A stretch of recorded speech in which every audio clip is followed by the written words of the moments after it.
to our class today. We are really excited to have so many people join us at this class, and reminding you that we have our friends that are watching online. So I want to remind you that feel free to ask any questions, type your questions, and our staff will get those to me, and I'll try to answer them as best as I can. We are going to have, it seems like a full house, but we do have a mic in the middle of the room, so feel free to ask your questions where you are.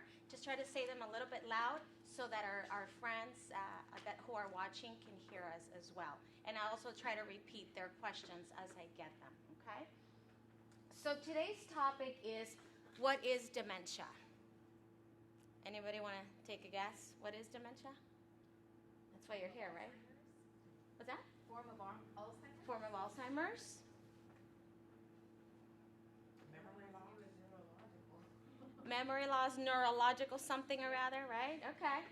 And the reason why I ask is because sometimes we hear the term, but we might not even know what it is, right? And how many of you are family caregivers or caring for the well-being of somebody else, okay? How many of you know someone who is caring for the well-being of somebody else?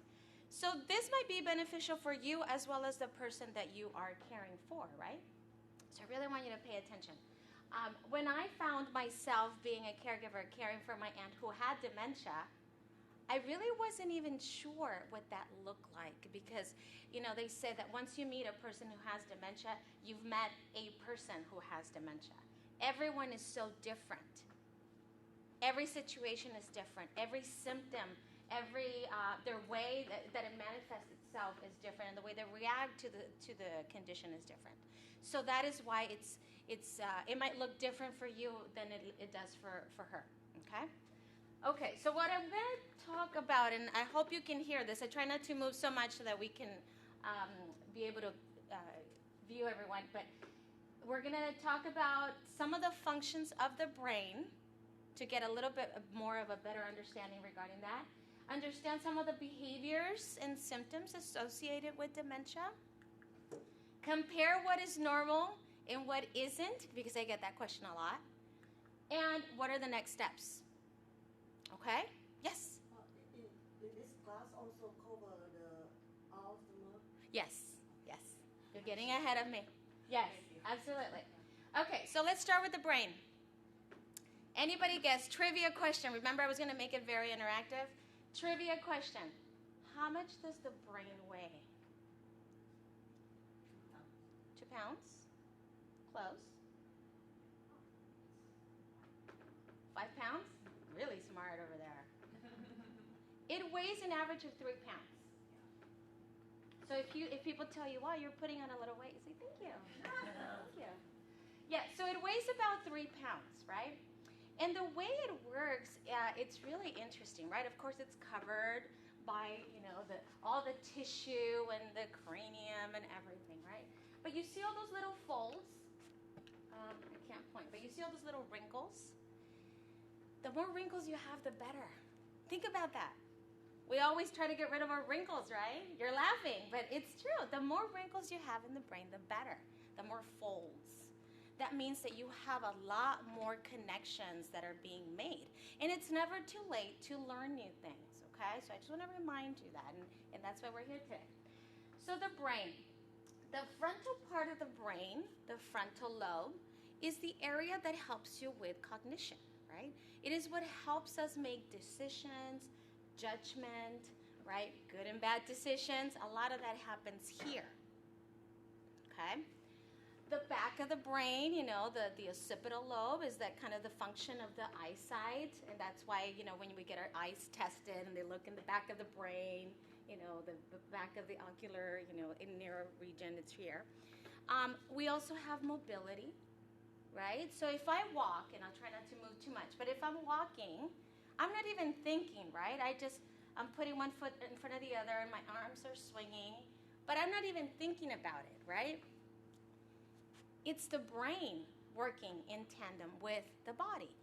But sometimes we forget that the brain is part of our body. Think about it. When you went to get a physical, right? When was the last time you got a physical? Hopefully within the year, right? Last week? Last year. Okay, maybe you're due for another one. But we get our physicals and we worry about this part, right?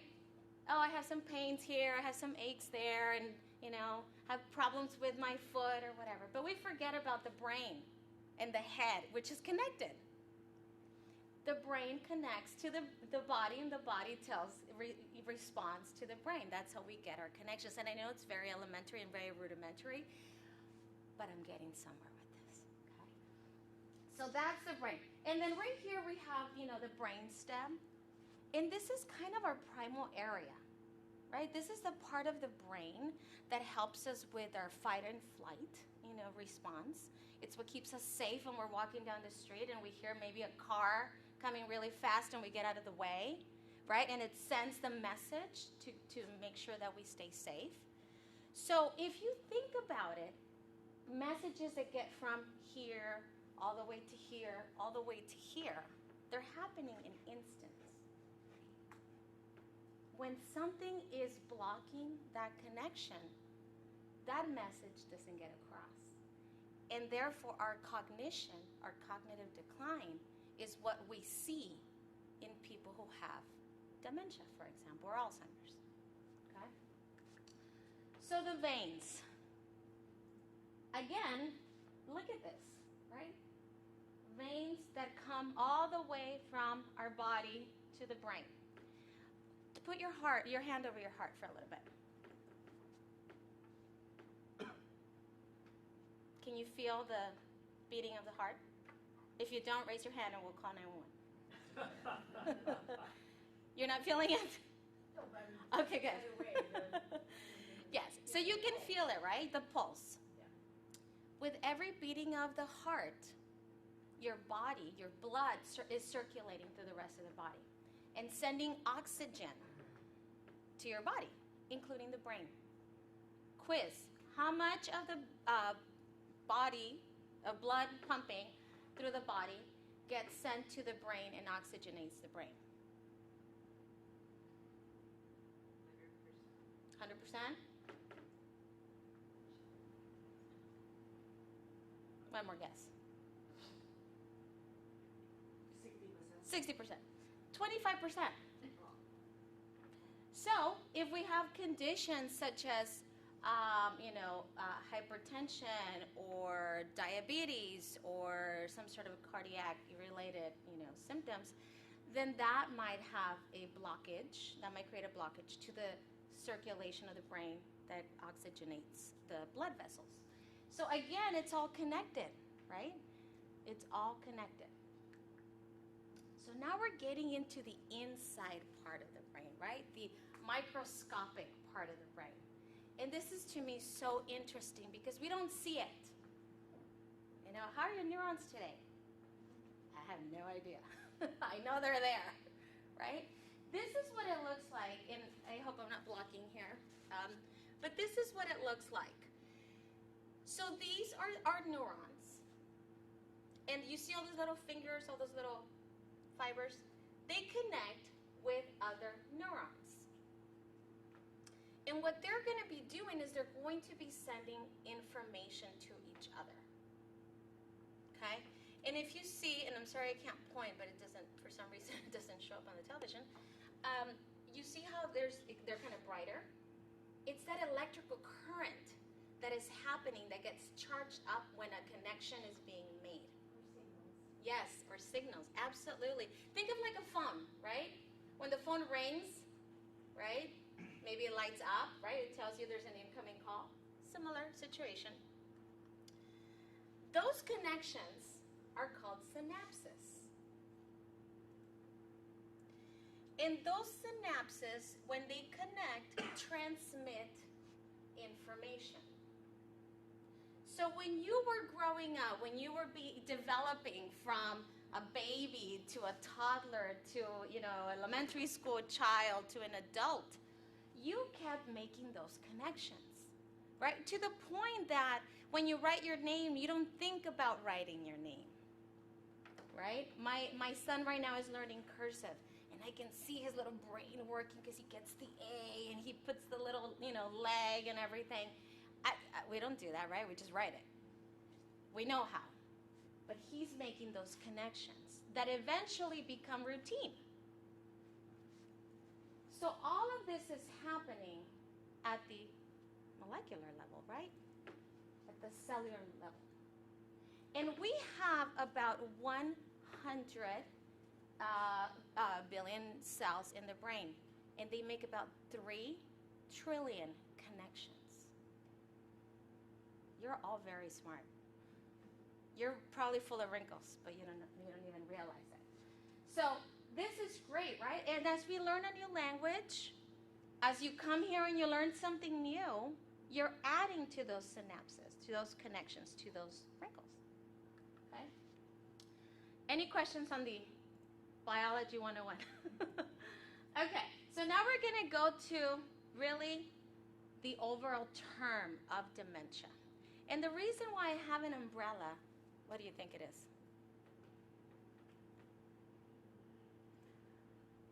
Dementia is an umbrella term for several different types Yes. of diseases. Yes, Memory loss. absolutely. It's an umbrella term for different types of dementias. So that's why when you hear Parkinson's related dementia, Alzheimer's, Lewy body, different kinds, it's because they're all dementia. So if somebody says, I don't have dementia, or this person doesn't have dementia, they have Alzheimer's, is that correct? No, because Alzheimer's is a form of dementia. Okay? So that's kind of like a way to visualize it. Okay, but what is dementia? Now you briefly mentioned it at the beginning. You said it was some sort of memory loss, right? So it is cognitive deficiency. We talked about cognition, right? Cognitive deficiency, severe enough to disrupt daily activities. Again, I know how to walk, right? I don't even think about it. But if you tell me, can you walk over here? I don't remember how to do that. Huh, that's odd. That's disruptive, right? I can't fulfill that basic function. Many dementias are progressive, which means they're not going to get better. They're not going to get fixed. Okay, there is no cure. Not at this point. And mostly are caused by damage to brain cells. That's why I wanted to talk about that in the beginning. So it's that damage, that irreversible damage to the brain cells that is happening. Okay? So some symptoms of dementia are memory loss, right? That's a very basic one that we start noticing on the people that we care for. How many of you are caring for someone who has some sort of memory loss or dementia? Okay, so you might have noticed it, right? That they forget names or places or who you are. So that is a very typical one. Difficulty with communication. And what I say, what I really want to, and later on I'll define it, but a lot of times, and this is I've heard from caregivers, that especially one that I remember, her mom used to speak French. And as she progressed in her dementia, more of the French started coming out because that was her native language, her native tongue. So as she would speak, the daughter and the grandkids couldn't understand what she was saying because she was kind of mixing the French with the English. And it was because she was reverting to her native language. So she was having difficulty communicating when all this time, she had been able to speak English, but then she reverted. Inability to pay attention. Now, I know that's not the case here because you're all taking notes, so I know that's not a problem. But it's really just, very difficult to sit through something like this and pay attention. And unable to make decisions. Again, part of that cognitive decline, right? Okay, visual perception is one that can be a problem when people are walking or driving. Because if I'm walking and I know there's a step, automatically what am I going to do? Lift my leg if it's going up or kind of shift so that I step down, right? A person that doesn't see that might keep walking and fall. Or driving. Have you seen cars where the lines are like this and the person parks like that, or the end, that barrier so you can not go forward, they park all the way in the back. And it's because that maybe that visual perception is not where it should be. So that's a key indicator too. Okay, so people with dementia might have the following problems. So short-term memory, keeping track of a purse or wallet, paying the bills, planning and preparing meals, remembering appointments. Do I have dementia? Is that what you're thinking? Right? Why is that not the case? You're all laughing. Does that happen to all of us? All the time, right? But how do we know we don't have dementia?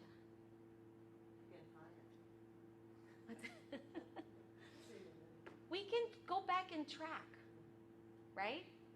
Oh, I forgot to make the payment. I just remembered, right? Oh, my purse. Yes, I left it in the car. I have to go back and get it. We remember. We can backtrack. A person who has dementia doesn't have that ability to do that, right? And again, we're going to explore that a little later. Especially with traveling out of the neighborhood. So we hear a lot from people who are caring for somebody with dementia that they get lost even driving home. Right? That's a key indicator. I mean, you know exactly how to get home. Somebody said, you know how you have, MapQuest or Siri or Google Maps, and they tell you, okay, to get out of your house, turn left here and then turn right. I know how to get out of my house. Don't give me directions getting out of my house, right? But it's the same idea, right? It's people are not able to do that later. So this is why I put this here, because the normal part of our aging, we're going to forget things. That's why we have these cool little, what are they called? Reminders, right? Calendars. Because we forget. There is this class on Wednesday at 10 o'clock at SCRC. Here's the address, right? Don't forget. I have a doctor's appointment, right? We need these things, but why is it that we're not worried about dementia right now? We're busy people, right? You're caregivers. You probably have your own activities, your own full-time jobs, your own children, your own spouses, your own homes, your own pets that you're caring for, right? So we're busy. We have a lot going on, right? And that's why we put on the reminders. But now, if I say, okay, her name is, what is your name again? Lucy. So Lucy over there, I'm talking, and then, I'm sorry, what is your name again? I should remember her name is Lucy. She just told me, right? But then if I keep asking, well, what is your name? I don't know your name. Okay? So abnormal. And that's where I get to repetition, right? How many of you experience that question over and over and over from the person that you're caring for, right? And how do you deal with that? Repeat the same answer. Deflect. That's a good strategy. Because repeating the same answer, remember, that's what we talked about cognition. The person is not computing the response that you are telling them. So if you say, my name is Lucy, they're not gonna remember that. It's not connecting. So then maybe deflecting, if they keep asking the same question over and over, then it doesn't get them frustrated, it doesn't get you frustrated. Does it really matter that she's calling me Lucy? Or, do they know they're doing that? No, they're not aware. And sometimes people get frustrated. Mom, I already told you. I'm your daughter. I'm the one that cares for you, right? And the person's like, wow, I had no idea. Why are you getting mad? They're not aware. It's the disease speaking. Okay? So some negative signs of aging. And I wanted to throw those in there again so you can be aware. Because now that you're all caregivers, right? And you're in that role, you have to be kind of like a detective to figure out what else is going on. So aging does not mean it's all doom and gloom, right? You shouldn't be feeling hopeless and helpless. We all get sad from time to time, right? but being able to do something about it, right, come back from it is good. It's when we kind of start spiraling that is bad. So if we see somebody who has drastic mood swings, wow, she used to be so happy, and now she's constantly negative. That's weird, right? Or the opposite. Wow, we like you now. You're so happy and loving, right? So all of these things, withdrawal, loss of interest. Again, we get tired from time to time. We might not feel like cleaning our house today or tomorrow or the next day, forever. But that's normal, right? But it's the drastic changes, okay? And you know that person best. You know yourself as well. So if you start noticing that, wow, I'm really down, I'm feeling really exhausted, really stressed, then that's where you need to figure out, okay, what do we need to do to help you? What do you need to do to help yourself? Okay? So some negative signs, again. Wanted to show you that. Okay, so we're going to go back to our communication. And I want to remind you of this thing. What was this? I forget the name of this thing. What was this?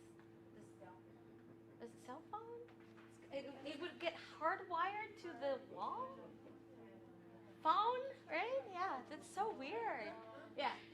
So this phone, this hard line, hardwired phone, is what we used to use to communicate, right? But it's the concept that I want you to remember. So when I would pick up the phone and call Marisela in Florida, and her phone would ring, and we would start talking, right? And it didn't matter that we weren't physically there, right? We would connect.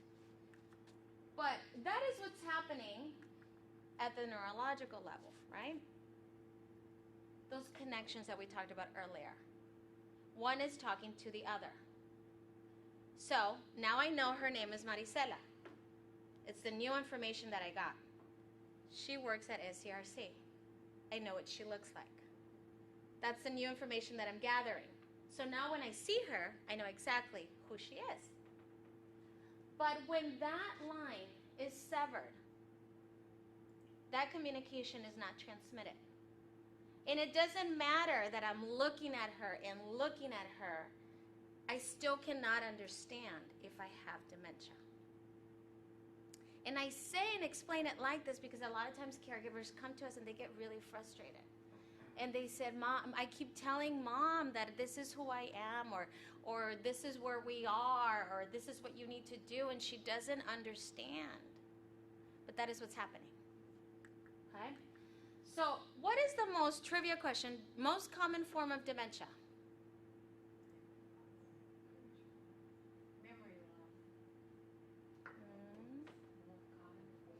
The most common form of dementia. You said it earlier. Alzheimer's disease is the most common form of dementia. It accounts for 60 to 80% of the cases. So we hear this a lot, right?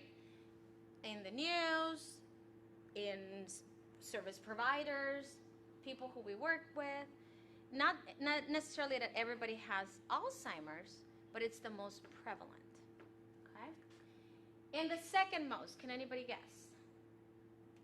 Remember the umbrella? There are many terms underneath. The second form, most common form of dementia, cardiovascular dementia. So cardiovascular dementia is actually what my aunt had when I was caring for her.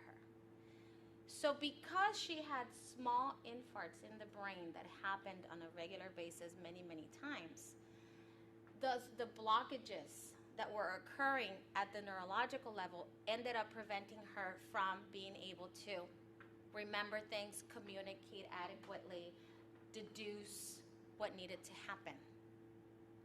And it looks very similar, right? A lot of these dementias look very similar, and that's why it's important to go to the doctor to figure out which kind it is. But that is the second most common form. So we're going to get into Alzheimer's, because I know, and I always do this because, It's in Spanish. That's okay. We can still do it. See, you'll learn new language, new phrases today. Perfect. So with Alzheimer's, it's because it's the most common. A lot of people sometimes ask these questions. Well, what does that look like? Okay. So it's a progressive degenerative disease, meaning there is no cure. It's going to get worse. It's not going to go back. It's not going to get fixed. We don't have a cure right now. San Diego County is working actively to find the cure, but until then, it is a progressive degenerative disease. So in a very gradual form, it really affects communication. It affects recent memories. And it affects your ability to learn, rationalize, and make judgments. So a lot of times, families are, how warm is it today? How warm is it here? It's cold? I'm warm. But it's nice and sunny outside, right? You can see how nice and sunny outside. How should you dress to go outside? Light, shorts maybe, right? Short sleeve. People wear at least 5, 7 layers. Layers, right? And they might be cold. But add on to that dementia. And they might not recognize that there is no need to dress with a scarf and gloves and boots and a blanket, right? So what is happening inside the brain with dementia is that a lot of these plaques are forming. And what it is a protein that is being created in excess. And remember the phone that I showed you? That's why I showed you the phone. Is because it's becoming tangled. Remember the phones that had the little curly and that you would stand there and just like let it uncurl? That was the fun part for me, I remember. It's got all these tangles. So the connections are not being made. And when the connections are not being made, these neurons start dying. So as you can see, here are the healthy cells, right? They're connecting, they're making this electrical energy connections. These are not. So they start dying off. And if you see a healthy brain over here where it's plump and big and it's got, it even looks bigger, right? An Alzheimer's brain starts shriveling up. Think of like a raisin, right? It starts shriveling up. So remember how I said it was 3 pounds? It probably ends up feeling less than 3 pounds. So what's happening here is a lot of these language centers and memory centers start getting affected. And that's why the most common thing that you see is memory loss. And then probably language. So here's another picture. So that, again, healthy brain, Alzheimer's brain. And it's superimposed. And see how it looks even smaller. And even the wrinkles, there's a lot of space in between. So again, you cannot see this. You're only seeing the symptoms of the person who has Alzheimer's disease. And that's why deflecting sometimes is good, because there is no point in explaining over and over and over this, even though you know it's right? I am your daughter. And sometimes it's better to say, yes, hi, I'm Martha, how are you? Yes, nice to meet you, even though you're the daughter. So with people who have, here's some ways that we see some of the symptoms, okay? And it's not necessarily that everybody's going to experience this, but there are some of the symptoms and behaviors that we might see, okay? And we talked about them earlier. However, I did add some things like hallucinations.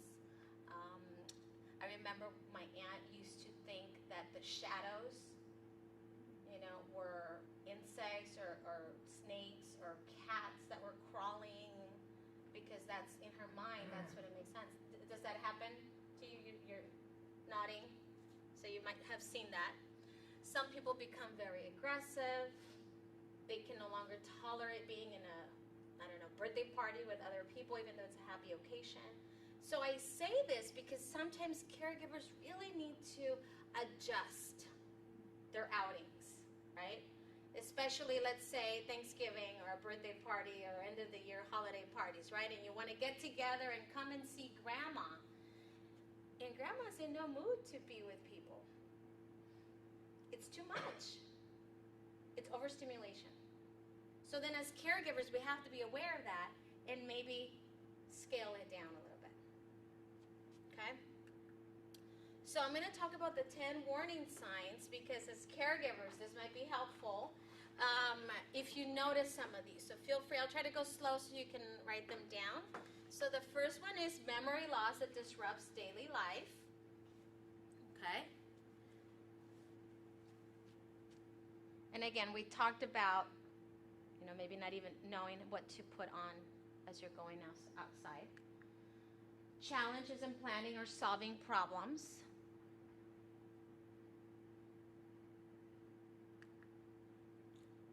Difficulty completing familiar tasks at home, work, or at leisure.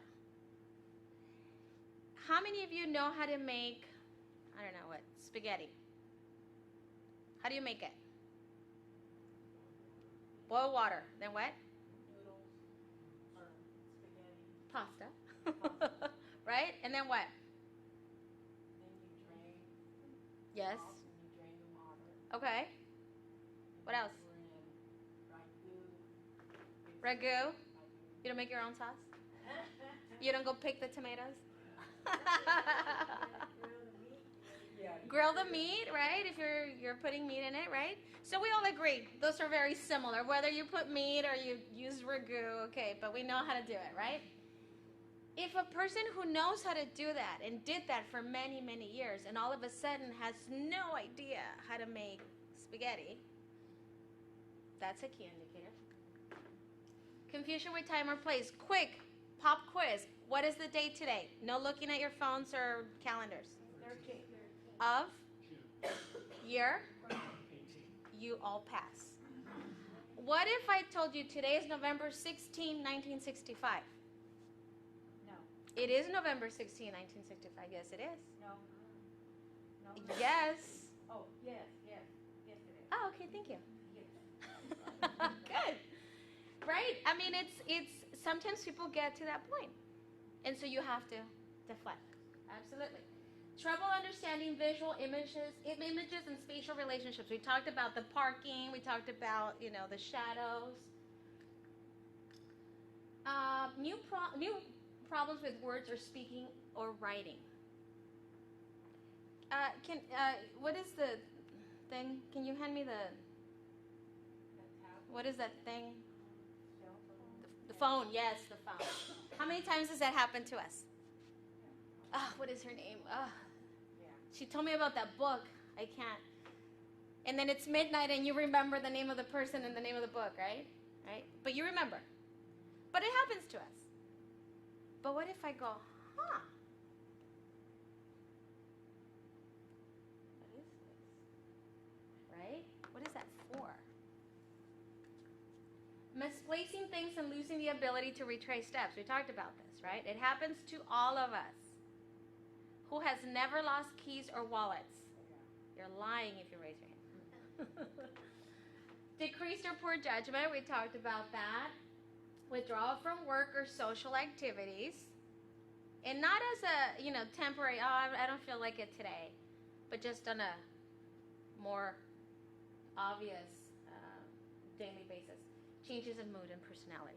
Okay, so you have all those. Remember, it's not, we all could experience these. It's the level of intensity, right? We all get moody, right? We all have our good days and our bad days. Nothing coffee or candy or chocolate can't fix, right? Okay, so there we go. So back to the brain. Because I wanna really talk about how it starts progressing in the brain and the person's ability to rationalize and make decisions. So, I can't show you here, but you see the blue? Yeah. That's probably the first stage, the early stage of Alzheimer's disease. So it kind of starts deep within the short-term, memory bank. This is the second phase. See how it's encompassing a lot more of the brain, maybe getting a lot more into the mobility, into the ocular part of the brain. And then you see how it's now encompassing the frontal lobe, cognition. So a lot of times, and this is the final stages of Alzheimer's, so a lot of times families notice that she remembered her wedding day. Does that happen? They remember long-term things. There's no way she has dementia. She remembers all the details of her wedding. But is that long-term or short-term? It's long-term memory, right? It doesn't start there. She can't remember what she ate 5 minutes ago, or that she even ate 5 minutes ago. She's asking for food again, I just fed her. Or the opposite, right? She doesn't think she, So it's those changes that we see in people. Now, in people who are at the beginning stages might have a difficult time coming to grips with the fact that that's happening. And you might know some people, too, that are maybe in the early stages of dementia that might say, am I forgetting things? I'm forgetting things that I shouldn't be forgetting. And it's becoming a little bit more prevalent. So that's what it kind of looks like. So then, at that point, it's time to visit the doctor. Right? Full disclosure, not a neurologist. So that's probably the person that you need to talk to. And you need to do that before symptoms become too difficult to manage, especially as the caregiver. Okay? A neurologist is a person who focuses on your brain, the neurons, right? Gerontologist is a person who focuses on the aging population. Are you going to go to a podiatrist to get an assessment? Are you going to go to a cardiologist? Are you going to go to your general doctor to get a referral for a specialist, probably? But these are the people that you probably really want to work with to find out more and see how it's progressing. Okay? So what do we do? What do we do as caregivers, and how do we get the person that we're caring for, better care? Get information. The more information you have about Alzheimer's disease, for example, or Parkinson's, or whatever the condition is, the better, because then you know what treatment options are out there. I know I said there is no cure for dementia and Alzheimer's disease, but there are medications that kind of slow down the progression or manage the symptoms of the disease. And they're always changing. And there's always clinical trials. So you might want to ask your doctor what treatment options are out there. And a doctor who's a neurologist, for example, might do tests. Maybe you want to figure out, I noticed that mom is losing her memory. Could it be dementia? Maybe it's something else. Maybe it's medication that's kind of interfering with something else and having an adverse effect, right? Maybe she needs glasses and her prescription changed. That's why she can't see the floor, but it has nothing to do with dementia. So that's why getting more information, talking to your doctor. And we have a great library. Have you been upstairs?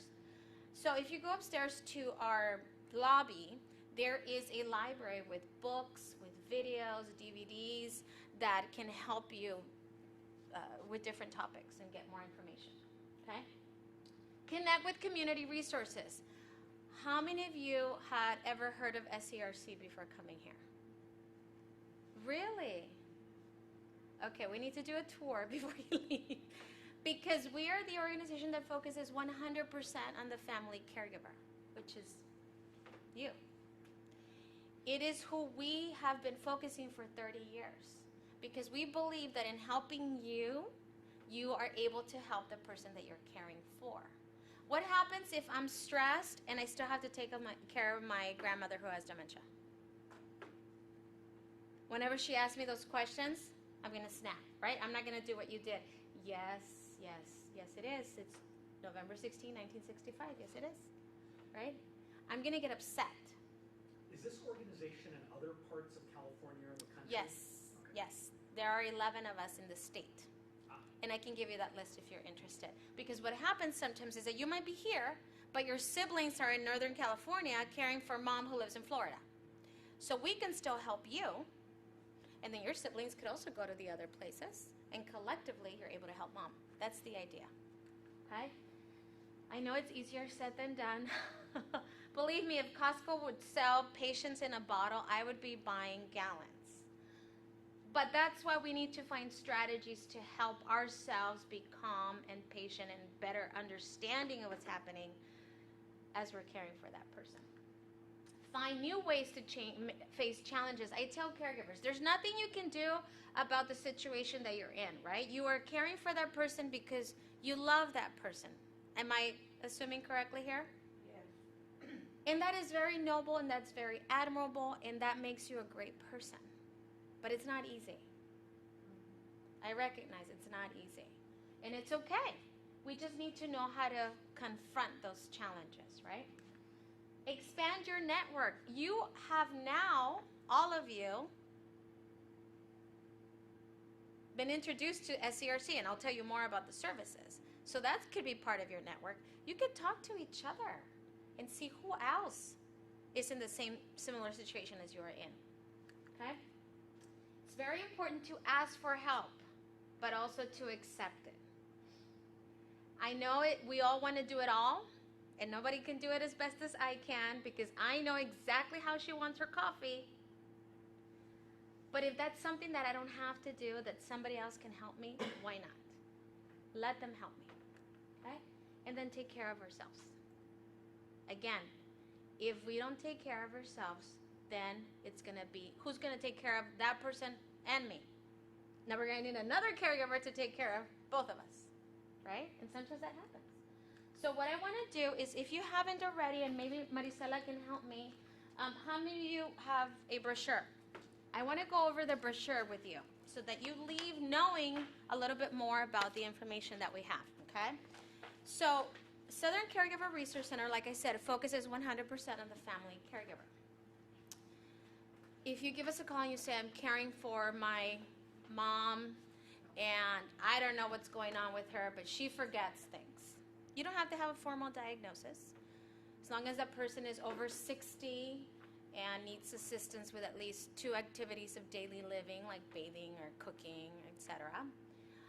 Or you're caring for an adult, so over 18, with some sort of cognitive decline, like we talked about dementia, then you qualify. As long as you live in San Diego County, we can help you. And everything we do is free. Did I mention that? Did you get that? It's free. That's good. So what we want to make sure you do is to give us a call. Because when you give us a call, we will assess your situation. How are you doing?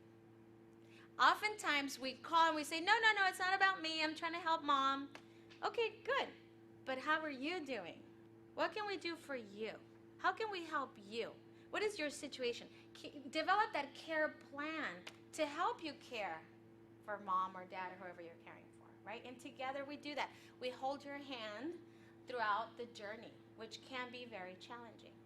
I know that was the case with me, and that's why I became a client before starting to work here, because I needed that help. I needed somebody to guide me because it was so overwhelming. You know, I was working full time, I had my family, my kids, and I was caring for my great aunt who had dementia full time. So I needed somebody to tell me, okay, this is where you go, this is what you do, this is how to navigate. Okay, so you don't have to do it alone. We have, support groups where you can meet other people and exchange ideas. They're facilitated by professionals, which makes us unique. They're not volunteers, but professional, licensed clinical social workers, master's level clinicians. They really are familiar with the work of caring for the caregiver. Education and training is what we do. We do classes, and if you don't have already, make sure you pick up the list, and we'll also have it. It's on our website. It's on our Facebook page of all of our upcoming classes with different topics here every month, with the idea of learning a little bit more about different caregiving topics. We have counseling, where you can talk about all of the problems, challenges, situations of caregiving. Sometimes people bring their siblings, right? Because they don't know how to figure it out with mom. Legal and financial. Caregivers sometimes have no idea what they need to do in terms of placing someone. Do I need to sell her my assets? Do I need to sell her assets? Do we need to sell everything? Not lawyers, but we do partner with lawyers who focus on elder law, and they can help you. And we pay for that first session. So if you write out all your questions and you have an hour to talk to the attorney, right? What a great opportunity. Respite. Who could not use a break, right? If I told you right now, I'm going to give you a break, how many of you would raise your hand? I need a break, right? Respite care. We partner with home care agencies who are background checked, who are vetted, who we can say, well, you know what? I would love to go to that conference, but I can't because I have to take care of mom. Yes, you can. If you're a client, we can have someone take care of your mom while you are at that conference or at this class or at a support group, etc. Or want to get your hair done. Yes? Depending on your situation, we will pay for it. Yeah, if you're a client, because everybody has different needs. Some people might need an hour, other people might need 4. It just depends. You would work that out with your care manager. Now, the one thing that we really want to stress is that we are recognizing that the age of the average caregiver is lowering. Right? Now, the average caregiver in San Diego County is age 49. So that means that they're working probably have little kids at home, and are caring for their aging parents, right?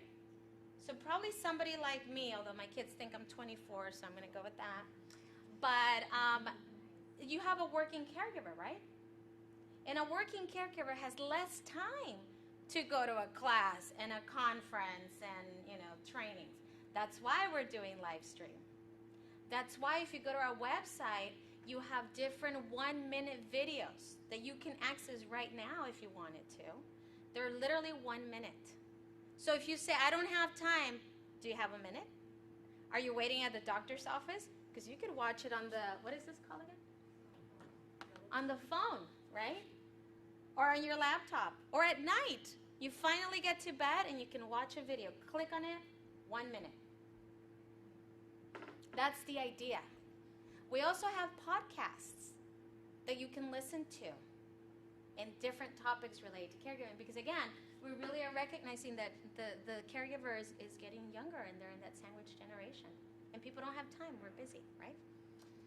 Reach to Caregivers is a great class that I want to make sure you know about. Because some of you talked about caring for someone with dementia. Okay? And this is a program, it's evidence-based, lots of research behind it, created specially for us, San Diego County, and it's both in English and Spanish, and it's for people who are caring for someone who has memory loss, Alzheimer's, or some form of dementia. It's a series of 4 classes. They are led by our professional staff. And at the end of it, you learn more about the disease, how to manage some of the behaviors, but also how to care for yourself and incorporate some self-care. People come out of there very empowered. Because again, you can't change the fact that you're caring for someone with dementia, but now you know what to do. And now you don't feel so helpless, or now you don't feel so stressed, because now you know exactly what you need to do and who to go to. So if you are interested in these classes, Marisela can sign you up. Again, they are free, and they take place all over San Diego County. Okay? It's just a matter of finding out which locations work best for you. Okay? So, in Operation Family Caregiver is a program for military and veteran families who are caring for someone with traumatic brain injury, TBI, post-traumatic stress disorder, PTSD, and some sort of physical disability, whether or not it was sustained during war or conflict. So we also have an evidence-based program because sometimes it's very difficult in the military culture to talk about needing assistance or dementia or anything like that. So everything's confidential. Everything we do is free. Do you have any questions? Here's our info. Yes? Yeah, I was told when I first signed up that you have 6 months For which one? to be a client here. Uh-huh. Well, if things are taking a little bit longer. No, you have as much, you work with the care manager as frequent or as infrequent as you need. So it's just a matter of setting it up with your care manager. Yeah, sometimes cases don't get closed until you tell us. Like, I'm finally done. I don't need your help anymore. Thank you very much. But even at that point, can you still, I mean, can this be for a long time? Absolutely, absolutely. As long as you need it. Yeah, as long as you need it. Just stay in contact with your care manager. Just stay in contact with your care manager. Are your slides on the website? Yeah. They are, right? Yeah, they're part of the, so after today, for example, you want to review the course, maybe take additional notes. Couldn't write too fast. I know, I try to slow it down. You can go back and watch it again and again and again and again. Oh, And the so- slides are there. And the slides are there. Mhm. Okay, great.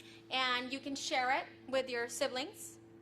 You can say, hey, I went to this class, it was awesome, right? You gotta watch this too and send it to them. Yeah, they can do that. And here's our contact info, but it's also on our brochure.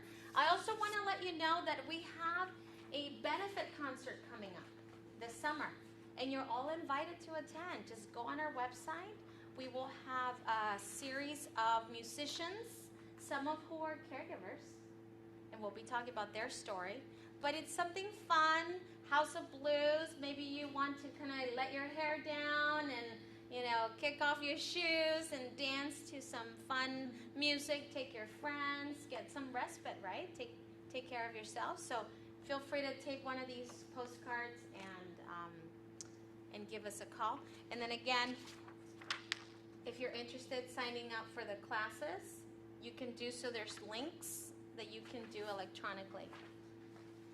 The next class is July 11th, and it's called Communicating with Care. And that is the idea of helping you communicate with the person that you are caring for, which sometimes can be a little challenging based on what we talked about today. Okay? So how become the client for your, for How to become a client? Since you're here already, you can go upstairs. And maybe I can take a group upstairs if any of you are interested in becoming clients and get you connected right away. What will happen is that they'll make an appointment with you, and then we'll start the process. Yeah. Mm-hmm. Any other questions? Yes? You know, it's hard for me to accept the fact that all this is free because there's so much that is overwhelming. And I feel that just saying thank you is not enough. You know, it's after battling with Medicare and Medi-Cal and Social Security and all this stuff. It's just hard for me to accept that this help is here and I don't pay it. And I really appreciate you saying that, because when I was a caregiver, I found myself, my brother who lived out of town is who I would call on a weekly basis. His job was to hear me vent. I said, I need somebody that I can just kind of cry to and vent with and be upset about or laugh or whatever was the situation of the week. And I remember one time he told me, it sounds like you're always fighting with Medi-Cal, with Medicare, with everything. I was always fighting. And that's why I became a client of SCRC before I started working here. Because I needed that guidance, knowing that somebody had my back, that somebody understood what I was doing and where I was coming from and what it's going to look like and what I might need. Because you're not thinking about everything that you're going to need, right? You're thinking about now. And you're basing it off of prior experience. But you're not thinking about, oh, what's going to happen when she cannot physically move? I hadn't thought about that. That's very difficult. Yes. So then, I don't know how to pick up her properly. keep hurting my back. So I Yes. want to learn how. And we will have a class on that. Just so check back, as we will have a class on that. But it's that idea. It is because there are devices, DMEs, what they Mhm. call it, that can help. But again, Medicare, Medi-Cal, Medicaid, oh, you don't qualify. You know, so you have to fight for that. Yeah. You really have to fight. Yeah. So there is, like you said, a lawyer, you know, you get the lawyer to say, you know, and like I told where my mom is, I said, I need this because if I can't get it, we're both going to be living here Yeah. in the same room. And the lady just kind of, looked. We're here for you. And we recognize that it's already stressful enough, so we don't want to add another burden and say, well, you know, there's a fee.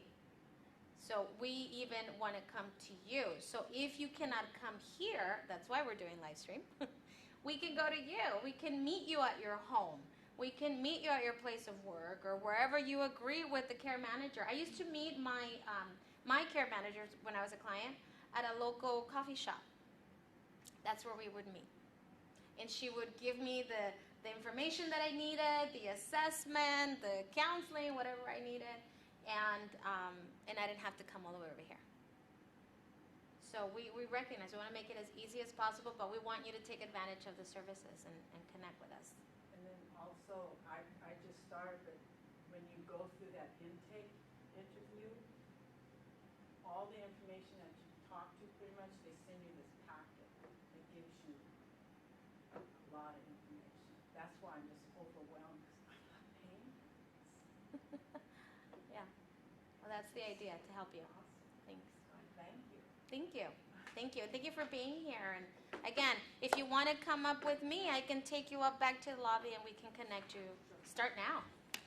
Right? Thank you very much. Appreciate it. Thank you.